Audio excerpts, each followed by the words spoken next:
اس میں مجھ کو بھی بلایا گیا، حضرات گرامی کے شیعہ علماء کو بھی بلایا گیا، پنجاب یونیورسٹی کے طلباء بھی وہاں پر موجود تھے۔ طلباء کے سامنے اپنے اپنے تفہیم دین کے طریقے کے بارے میں بات ہونے لگی۔ شیعہ عالم نے یہ بات کہی، ہمارا منہج اعلیٰ ہے، اس لیے کہ آپ ساتھیوں کی بات کو مانتے ہیں جبکہ ہم گھر والوں کی بات کو مانتے ہیں۔ حضرات گرامی قدر، جب انہوں نے یہ بات کہی، جو ایک روایتی انداز ہوتا ہے کسی کو انکریج کرنے کا یا کسی کو اکنالج کرنے کا، طلباء نے تالیاں بجائیں۔ حضرات گرامی قدر میری بات آئی تو میں نے کہا حضور کی زندگی کے حصے دو ہیں، ایک حصہ وہ ہے جو حضرت رسول اللہ نے اپنے گھر میں گزارا ہے، اور ایک حصہ وہ ہے جو حضرت رسول اللہ نے باہر کی زندگی باہر لوگوں کے درمیان گزارا ہے۔ جب گھر کی بات ہوگی تو اہل البیت کی روایت معتبر ہوگی، جب باہر کی بات ہوگی تو یاروں کی بات معتبر ہوگی۔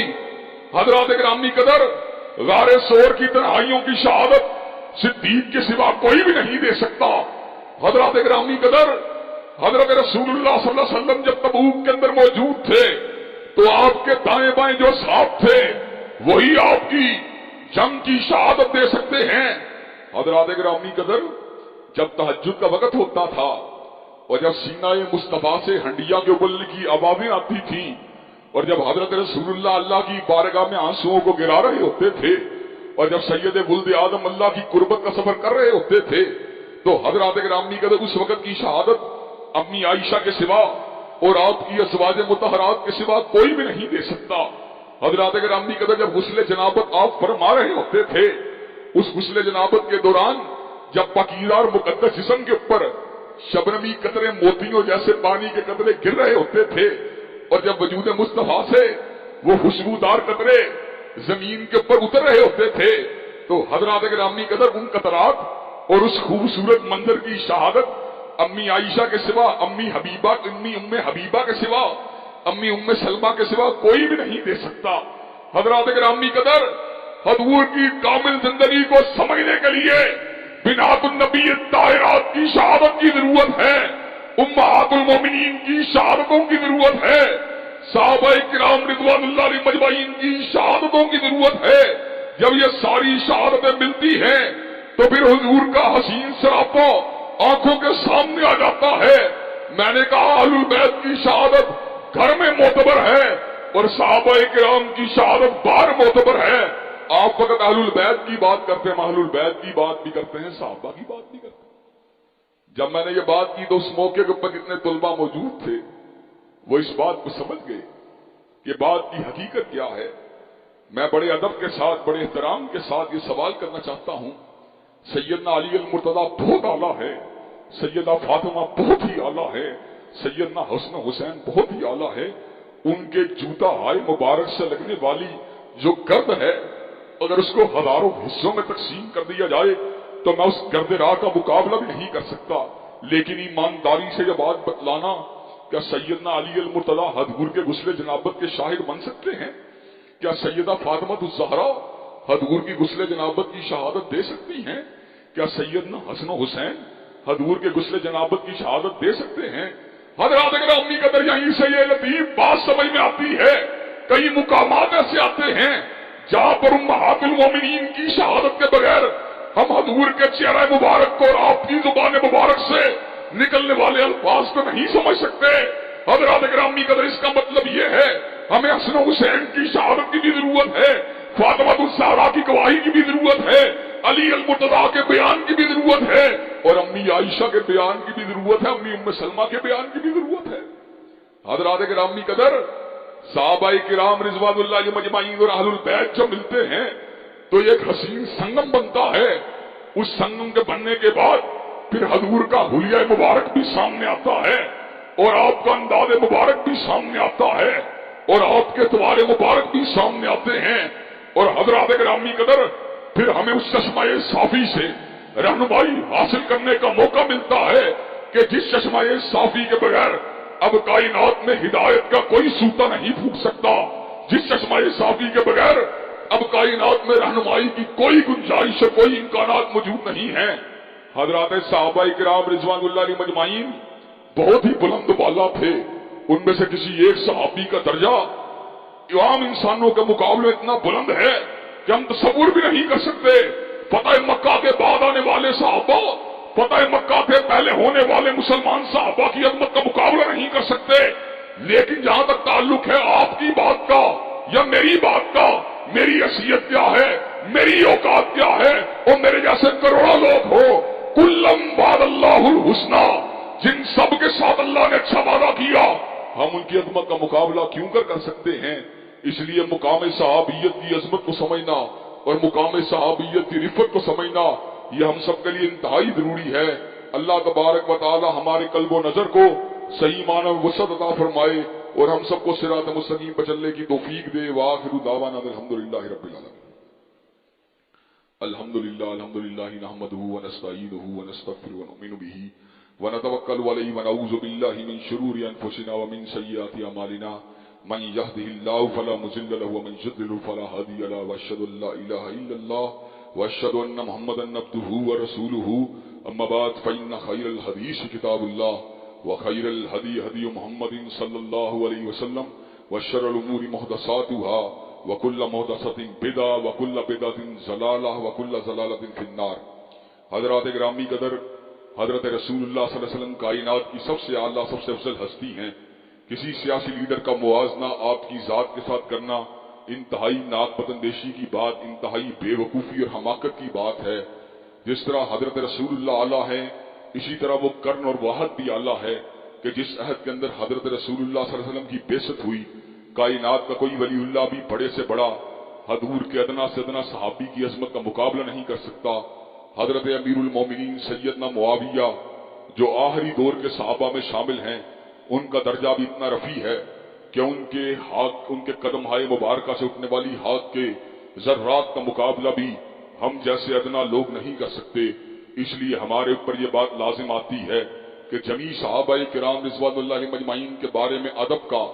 احترام کا دامن کبھی بھی ہمیں ہاتھ سے نہیں چھوڑنا چاہیے۔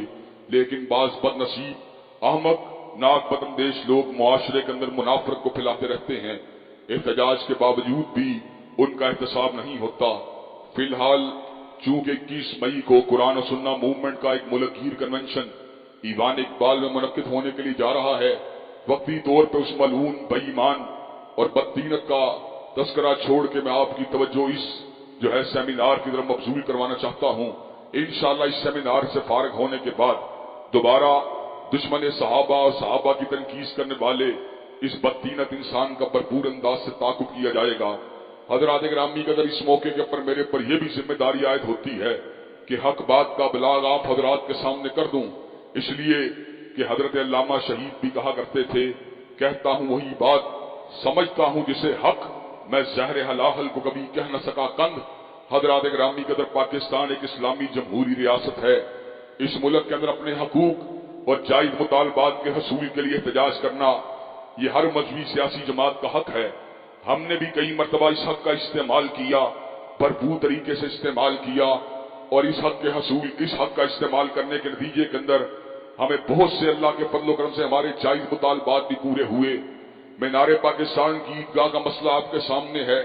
اس عیدگاہ کو اللہ کے فضل و کرم سے ہم نے احتجاج اور جائز قسم کے اجتماعات کے ذریعے حاصل کیا۔ لاہور کی کئی مساجد کے اوپر قبضے والی باتیں تھیں، شرپسند لوگ جو تھے ان کو چلنے نہیں دے رہے تھے۔ ہم نے جمعۃ المبارک اور دیگر اجتماعات میں پرامن احتجاج کے ذریعے اس بات کو حاصل کیا۔ تحریک انصاف ہو، مسلم لیگ ہو، پیپل پارٹی ہو، ہر بندے کا حق ہے اپنے جائز مطالبات جنہیں وہ جائز سمجھتے ہیں، دوسرے ان کو جائز سمجھے نہ سمجھے وہ ایک الگ بحث ہے، ان کے حصول کے لیے وہ جائز طریقے سے احتجاج کر سکتے ہیں۔ لیکن احتجاج کا دائرہ کار یہ ہونا چاہیے کہ ملک کے آئین کو، ملک کے قانون کو، ملک کی املاک کو، ملک کی پراپرٹیز کو نہ چھوڑا جائے۔ اور آج میں یہ بات علی وجہ البصیرت کہہ دینا چاہتا ہوں کہ کئی لوگ جو ہیں ادھر ادھر کی باتیں ہانکتے رہتے ہیں۔ الحمدللہ ہم افواج پاکستان کی ذمہ داریوں کے بارے میں بالکل کلیئر کٹ بیان رکھتے ہیں۔ ہم افواج پاکستان اور عسکری اداروں کو آئین پاکستان کی روشنی کے اندر پاکستان کے زمام کار کا مالک نہیں سمجھتے۔ سیاسی حوالے سے ہم ان کی مداخلت کے قائل نہیں ہیں۔ ہم جمہور کو اس بات کا، عوام کو اس بات کا حق دیتے ہیں کہ عوام الناس جو چاہیں اپنے لیے جس کو مناسب سمجھے اس کو ووٹ دے کے اپنے لیے منتخب کر سکتے ہیں۔ فوج کا کوئی حق نہیں بنتا کہ وہ بیلٹ باکس کو تبدیل کرنے کی کوشش کریں، لیکن حضرات گرامی قدر فوج پاکستان کے دفاع کی ضامن ہے۔ اندرونی اور بیرونی دشمنوں کے اوپر نظر رکھنا یہ افواج پاکستان کا کام ہے۔ افواج پاکستان یا پولیس کی جو سیکورٹی فورسز ہیں، حضرات گرامی قدر اگرچہ سیاسی امور میں ان کی مداخلت کسی بھی طور پر درست نہیں ہے، لیکن ان کا وجود ملک کے دفاع کی علامت ہے، ملک کے اندر قانون کی عملداری کی علامت ہے۔ حضرات گرامی قدر اس قانون کی عملداری کی علامت کو ہاں ان کے اندر سیاسی اعتبار سے سکم بھی موجود ہوں، اس کو کسی بھی طور پہ مجروح کرنا یہ در حقیقت ملک کے دفاع کو کمزور کرنے والی بات ہے۔ حضرات گرامی قدر تحریک انصاف کے احتجاج کے دوران جو ایک خاص قسم کا جنون خان صاحب نے اپنے کارکنوں میں پیدا کیا، اس کا نتیجہ یہ نکلا کور کمانڈر ہاؤس پہ حملہ کیا گیا، جی ایچ کیو کے اوپر حملہ کیا گیا۔ حضرات گرامی قدر یہ کوئی احتجاج کا طریقہ نہیں ہے۔ احتجاج کرنا ہے کور کمانڈر ہاؤس کے سامنے بینر لہراؤ، پلے کارڈ اٹھاؤ، سلوگن کو ریز کرو،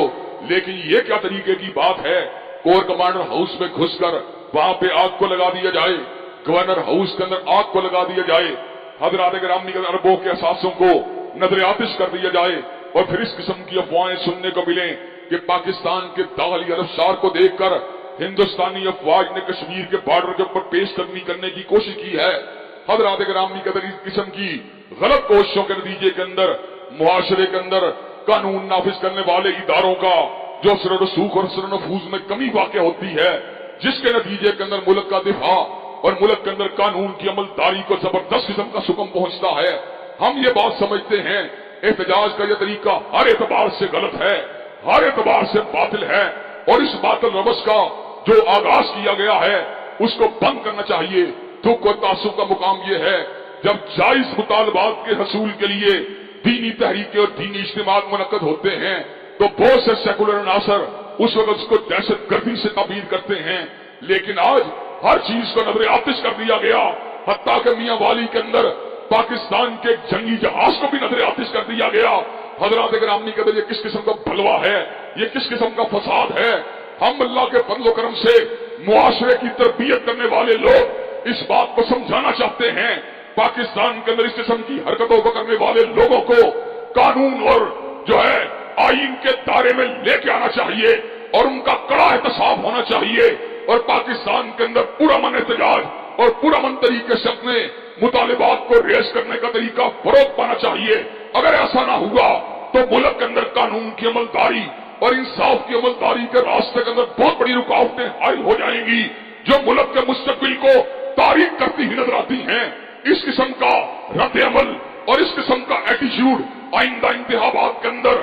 جو ہے منصفانہ انتخابات کے انعقاد کو بھی مشکوک بناتا ہوا نظر آتا ہے۔ اس قسم کی انوائرمنٹ کے اندر جو ہے کوئی بندہ بھی صحیح طور پر اپنے مینڈیٹ کا اظہار نہیں کر سکتا۔ حضرات گرامی قدر ہم تحریک انصاف کے قائدین کے سامنے بھی اس بات کرنا چاہتے ہیں اور سیکورٹی اداروں کے سامنے بھی اس بات کرنا چاہتے ہیں اس طرز عمل کو تبدیل کیا جائے، اس طرز عمل کو ختم کیا جائے، اس طرز عمل کو مٹایا جائے، اور جو ملک کی املاک کو نظر آتش کرنے والے لوگ ہیں ان کا کڑا احتساب کیا جائے۔ ایسا ہونا چاہیے کہ نہیں ہونا چاہیے؟ حضرات گرامی قدر اللہ تبارک و تعالیٰ کے فضل و کرم سے پاکستان زندہ رہے گا، پاکستان تبندہ رہے گا، اسلام کا یہ چمن اور اسلام کا یہ قلعہ اللہ کے فضل و کرم سے شاد اور آباد رہے گا۔ اس کی بنیادوں کے اندر شہداء کا لہو ہے، اس کی بنیادوں کے اندر اولیاء اللہ کا لہو ہے، اس کی بنیادوں کے اندر حضرت محمد علی جناح کی کاوشیں ہیں، اس کی بنیادوں کے اندر حضرت علامہ اقبال کا فلسفہ انقلاب اسلامی ہے۔ اللہ کے فضل و کرم سے پاکستان قائم و دائم رہے گا، اور انشاءاللہ پاکستان کے استحکام کے لیے ہم بھی قرآن و سنہ موومنٹ کے پلیٹ فارم سے اپنا کردار ادا کرتے رہیں گے۔ 21 تاریخ کو ہونے والا کنونشن جو ایوان اقبال میں منعقد ہو رہا ہے، تمام دوست وہاں شرکت کرنے کے لیے تیار ہیں؟